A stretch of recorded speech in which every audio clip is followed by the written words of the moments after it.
வெளி மாநிலங்களில் எம்ஜிஆரை தெரியாது என்ற அமைச்சர் சீனிவாசனை பதவி நீக்கம் செய்ய வேண்டும் என்று முன்னாள் சபாநாயகரும் ஓபிஎஸ் அணியின் நிர்வாகிகளுள் ஒருவருமான PH பாண்டியன் வலியுறுத்தியுள்ளார். இது தொடர்பாக அவர்கள் இருவரும் தெரிவித்ததை தற்போது பார்க்கலாம்.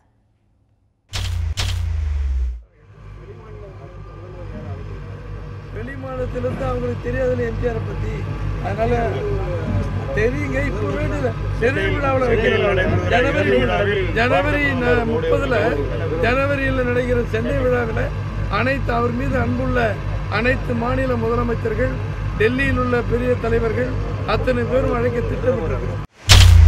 அதிமுகவை உருவாக்கிய தலைவரை, அதிமுக கட்சியை அகில இந்திய அளவிற்கு இன்றைக்கு 37 பாராளுமன்ற உறுப்பினர்களை பாராளுமன்றத்திற்கு அனுப்பிய கட்சியின் நிறுவன தலைவரை, மூன்றாவது பெரிய கட்சியாக இன்றைக்கு பாராளுமன்றத்தில் இருக்கக்கூடிய கழகத்தின் நிறுவன தலைவரை அகில இந்தியாவிற்கே தெரியாதென்று அவருடைய பெயருக்கு களங்கத்தை கற்பித்த அமைச்சர் திண்டுக்கல் சீனிவாசனை உடனடியாக முதலமைச்சர் டிஸ்மிஸ் செய்ய வேண்டும்.